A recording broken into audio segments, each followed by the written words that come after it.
Wala. Andito ka din pala, ha?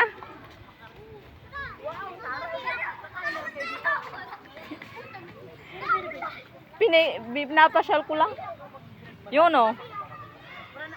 Kaya, mamaya pang 4.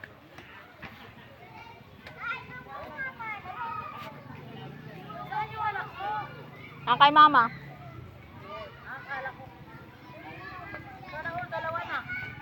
Gawa ka na.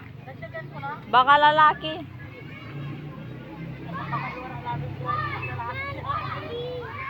Asa si Ate Shana? Ayun o. Tinan mo yung akin, oh, yung panganay ko. Sige, bilad. Ayun yung akin, di ko nakita. Ayun yung naka-picture. Ay, yung nakapink.